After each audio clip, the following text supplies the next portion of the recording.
Welcome to Docs on Call, brought to you by Methodist Medical Center, with your host, Gina Morse. Good evening and welcome to Docs on Call. Tonight's topic, oh my aching back. Back pain affects about 80% of adults at some time in their lives, and about 50% of people experience neck pain. Back pain and neck pain are among the most common reasons for doctor visits and are major causes of disability, lost work days, and high health care costs. Two neck and back specialists from Midwest Orthopedics are here to answer your questions about the best ways to treat neck or back problems. Just dial 698-3742. That's 698-3742. Let's meet our guest. Sitting closest to me is Dr. Daniel Mulconry, and he specializes in treatment of conditions of the neck and lower back in adults and children. Dr. Mulconry graduated from the University of Illinois College of Medicine, did his orthopedic surgery residency at the University of Nebraska Creighton University Foundation, had a fellowship in spine surgery at Washington University, and is board certified in orthopedic surgery. And sitting to his left is Dr. Patrick O'Leary. He also specializes in treatment of conditions of the neck and lower back in adults and children. Dr. O'Leary graduated from Loyola University Chicago Stritch School of Medicine. He completed his residency in the Department of Orthopedic Surgery and Rehabilitation at Loyola University Medical Center. Dr. O'Leary was an adult and pediatric spine fellow in the Department of Orthopedic Surgery at Washington University School of Medicine in St. Louis, and he too is board certified. So there you have it. Thanks to you both for being here tonight, lending your expertise. And as I sit back and try to get my back comfortable, I know that I am not alone out there when I say that, hey, my back's given me some trouble over the years. And I know that some of us wonder, okay, when is enough enough? When should we seek more assistance? And what do you typically tell patients when they walk in your door? Am I here for no reason, or doctor, can you help me? I think that, typically most people come to the office because they've reached their breaking point, so to speak. They've tried some household remedies, maybe taken a little over-the-counter medication, something like that. We're always happy to see patients and discuss, listen to them, examine them, and discuss their condition with them as a starting point. Yeah, and what would your first words of encouragement be to your patients? Well, I think the first thing is outlined by Dr. O'Leary is that most patients have already tried conservative treatment measures at home. Bed rest really shouldn't be employed for more than 2 days at a time. So laying in bed does not get people better. I think that's an old adage that really has gone by the wayside. Staying active, staying mobile is a better way to get your back or neck pain better. The first stop for most patients should be, and still is, the primary care physician, because the vast majority of back and neck pain, up to 80-90%, resolves on its own in the first 6 weeks. So specific conservative treatment modalities, including short periods of rest, anti-inflammatory medications, ice, heat, can divert many trips to the doctor's office. As Dr. O'Leary stated, by the time most of the patients reach us, they've already tried that. Maybe they've seen their primary care physician and been referred on to us. But if they haven't, and it's the first time we see these patients, then those are the first important steps to treating your back or neck pain. What are the most common reasons that people experience this kind of pain? I think that probably the most common is a musculoskeletal strain. And, well, what does that really mean? It pulled muscle, so to speak, in layman's terms. And that's why the vast majority of these resolve on their own. So many patients may feel that back pain equals herniated disc in my back, but that's not the case. The vast majority, like we said, resolve on their own and probably are unknown or idiopathic in nature, as we would describe. Well, that's good news. It doesn't have to be a worst-case scenario. Janice has a question for us. Janice, thanks for watching Docs on Call. What do you want to ask our experts tonight? Okay, back in July, I guess moved the wrong way, and I popped my neck, and this has been going on for 4 months. Wow. A lot of back pain, a lot of neck pain, and the pain is going down to the elbow, and then from the elbow, it's going into a tingle, and it's been like this for 4 months. Well, I went and got a EMG done, And then a month later, I got my MRI done, and they found 3 herniated discs in the back and the neck. And I'm on pain pills and stuff, but it seems not to work. And I've been doing a lot of attacks on the neck, shoulder blade, and elbow. And I want to know if there's anything else I can do for the pain until they can figure out what I can do until I get the surgery done, or they're going to do other methods. Sounds like Janice has already been through a lot, haven't you, Janice? Yes, going on 5 months. Wow. What would you suggest, doctors? Yeah, so this is a fairly common thing that we might hear from a patient who would come to see us in the office or be referred from their primary care physician. Typically, pain that's been going on for some time, more than a few weeks, and the pain that she describes might be amenable to some types of physical therapy treatment, including something as simple as gentle manual traction, or possibly even the use of a home traction unit. In addition, anti-inflammatory medications and other modalities may help, but when pain and symptoms are getting worse and refractory to those types of treatments, then usually further treatment is indicated, and we would follow the patient's exam and their MRI, determine what would be next. All right. And I believe Alan is on the line now. He's having some neck problems, too. In fact, it's been ongoing for quite a while. Alan, thanks for watching. What's your question for the doctors tonight? Okay. Go ahead, Alan. Yeah. It started about 10 years ago, and I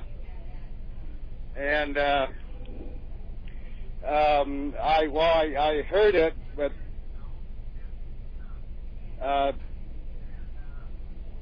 it started a pain in my neck, and then it started in my jawbone, and then it went down to my back, and then I had like severe pain, like domino effect, and my face went numb. And so I've been on so I now I'm off my job here because the pain and the muscle spasms are so bad. I would suspect you probably, if the pain is that severe, you've had to take some pretty heavy-duty medications for it. Is that part of the reason that you had to stop working? Is that right, Alan? Well, I think Alan's problem is slightly different than our last caller. Alan's problem has been there for 10 years. Yeah. Our last caller, 4 months. And so the approach to a chronic pain problem, pain that's been present for 10 years, is different than a problem that's been present for 4 months. For Alan's condition, I think, just as our previous caller had mentioned, he needs most likely further radiographic workup, including X-ray, possibly MRI.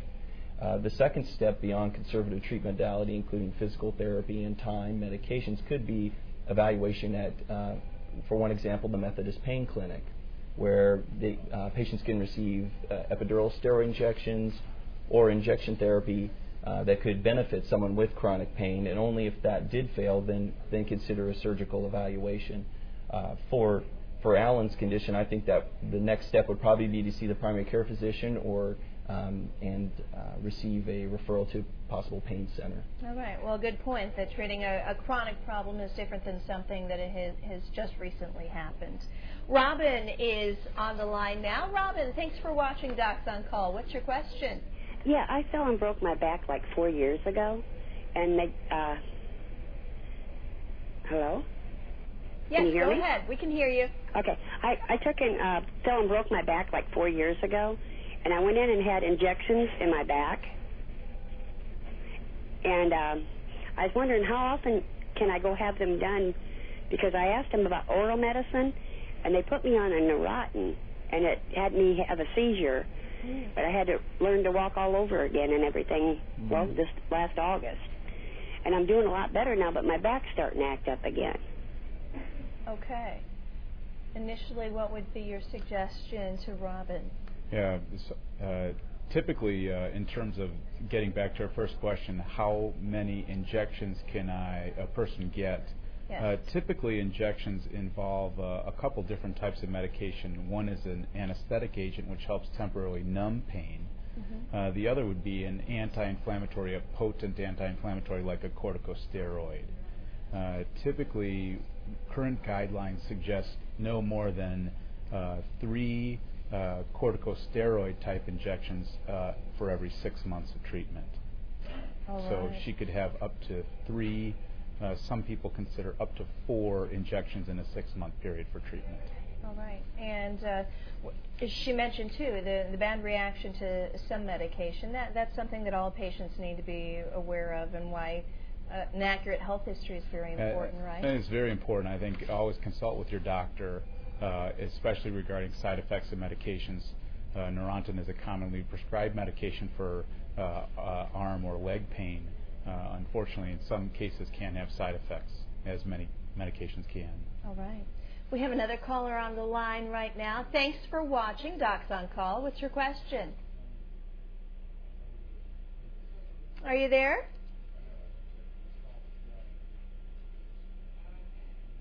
Well, guys, are you hearing anything?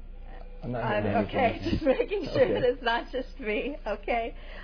We do have this question that Ken called in about. It wasn't going on air, but he says he's got a bad neck, pain for 2 weeks, like a funny bone in the elbow. Can't move his neck without pain. And, you know, I bet I'm not the only one who's woken up sometimes with that pain in the neck that doesn't seem to go away. What would you initially say to Ken? Well, the first step in Ken's situation is, of course, to try things that we've talked about: medication, rest, ice packs, and very likely Ken has considered those and probably performed those. The next step, if the pain is severe, is most likely being seen by either the primary care physician, prompt care if they don't have a primary care physician for further evaluation. The number one concern as spine surgeons, or a major concern that we have, is if a patient were to have a neurologic deficit or weakness in the arm. That would really need to expedite an appointment to see someone like us, and that's something also too that patients need to be aware of. If they have pain and numbness are one symptom, but if they're having weakness, the severity of their problem may be higher, and they very likely need to see a specialist earlier rather than later. Don't delay. That's the message there. All right. And I'm sorry, I didn't hear if we've got a caller on hold or not. Okay. Esther, thanks for watching and waiting. We appreciate your patience. What's going on with you, Esther? Okay. Hello? Hello. Go ahead, Esther. That's fine. Okay, doctors, I moved here from Oklahoma. Can you hear me? Yes, we can. Yes. Okay. I moved here from Oklahoma to Illinois to get medical help. Okay. And what kind of help was that you needed, Esther? Okay. I have what they've diagnosed as severe degenerative disc disease. Okay. Fibromyalgia. Neuropathy. And neuropathy. I'm sorry, I'm nervous. That's okay. But when I moved here, I was on 240 milligrams of OxyContin, and the doctors here have gotten me off a lot of my medication. But I'd like to quit taking the OxyContin, and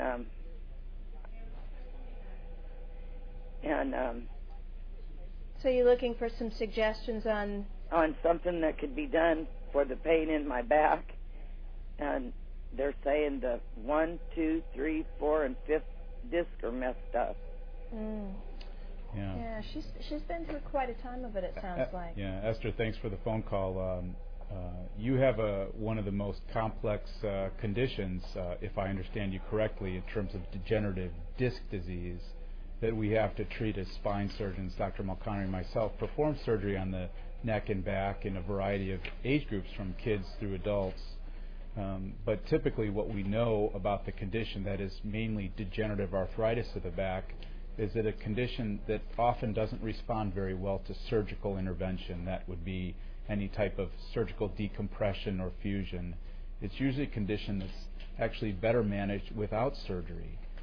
And in that case, we employ a variety of different algorithms for treatment, and that can include anything from an extensive rehabilitative regimen, either the care of a guided physical therapist or possibly even a non-operative spine specialist such as a physiatrist. Secondly, there are opportunities for interventional pain management. She mentioned that she had been taking much less OxyContin, which is a great start. There are other various modalities such as spinal cord stimulators and other types of interventions that a pain specialist might counsel someone regarding that can help with pain symptoms. Right, yeah. Sometimes all that medication, it just creates other symptoms and problems too. So Absolutely. you can't blame her for wanting to reduce it. Yes. I believe Lily is on the line now. Thanks for watching Docs on Call. What's your question for our experts tonight? Well, thanks for being on and answering questions. I've had arthritis for years and years and years in my low back and my neck and my shoulders. And I have tried some of the medications that there's so many side effects. I don't really like taking med. So I do take a pain pill if it's really bad. And I have been for physical therapy, which is a help, and I have exercises to do. And my question really is your thoughts on chiropractor treatments or physical therapy and about doing stairs. Okay. Well, good question, Lily. Thanks. Yes, I think that one thing that we're striving to do through the Midwest Methodist Spine Center as well as Midwest Orthopedics is we're trying to bridge out and probably bridge the gap between chiropractic care as well as medicine. And at this point, I think we're making great strides in the Peoria area to really include and incorporate not only chiropractic care but other treatment modalities that are available in the area. Both Dr. O'Leary and I have several colleagues and friends who are chiropractors in the area, and I do think that through communication with the chiropractic community, I think that all of us can provide better care for patients. So perhaps in her case or anyone with arthritis issues, particularly as it relates to back or neck, it might be something worth considering. Yes. And of course, as you said, talk to your primary care doctor and people like you and work that all out. Yes. It's time for us to take a quick break. When we return, the experts from Midwest Orthopedics and Methodist Medical Center are taking more of your questions about back and neck pain. You're watching Docs on Call. We'll be right back. Welcome back to Docs on Call. From non-surgical treatment options to surgery if needed to recovery, the experts from Midwest Orthopedic and Methodist Medical Center are here to answer your questions about overcoming back and neck pain. Just call 698-3742. Dr. Conray and Dr. O'Leary are our guests tonight. We appreciate your time. We've got a caller on hold right now. Let's see what's going on with them. Thanks for watching Docs on Call. What's your question? Hi, thank you for taking my call. I've been diagnosed with severe stenosis of the lower back, and I have had injections before by an anesthesiologist that worked wonderfully. That was about 18 months ago, almost 2 years maybe. And I went to a pain doctor, and she suggested that I have another one to alleviate the pain. And my insurance denied it. I appealed it, and they still denied it, even though that was the course of treatment that has worked for me.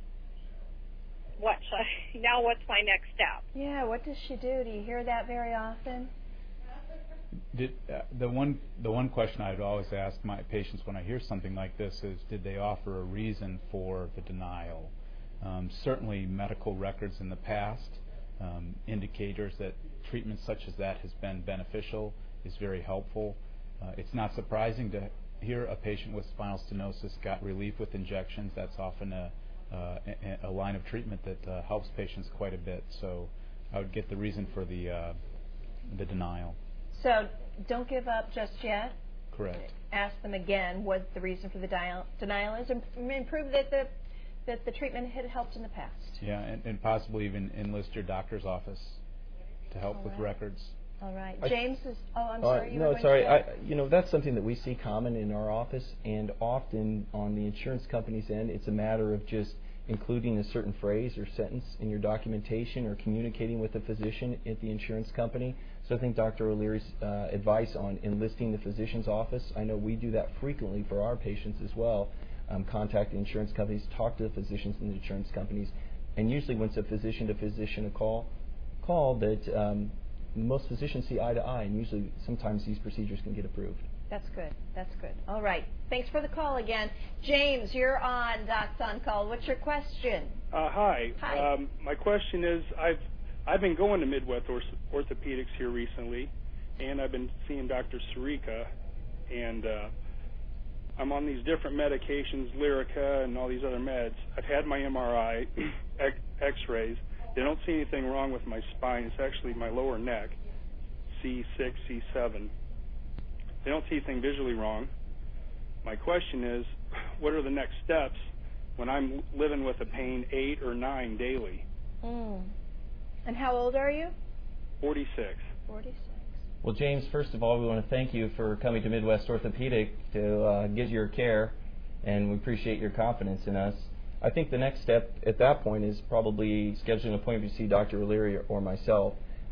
We have a non-surgical physician, a physiatrist, Dr. Maud Sirica, who he referenced in his phone call, who provides non-operative care at our office. Dr. Sirica provides medication, injection therapy, and when those do fail, then it's time for those patients for an appointment with us.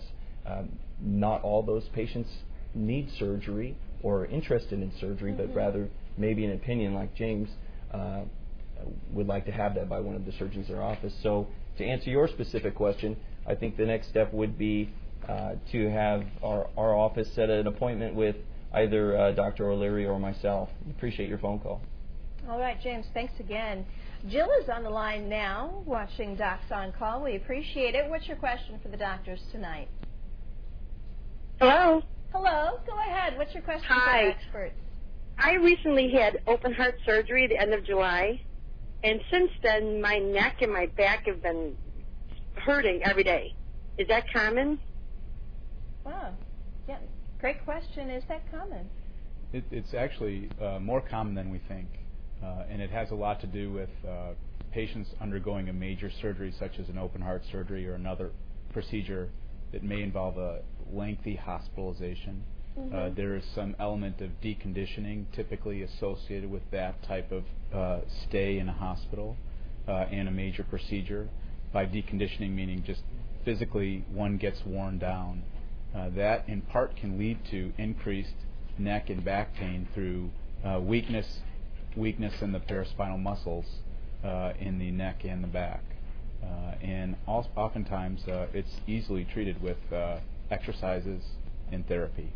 Oh, and I bet she's going to be excited to hear that because, I bet that's scary enough having to go through open heart surgery and then to suffer the pain afterwards. Owen is on the line now. Thanks for watching Docs on Call. What's your question, Owen?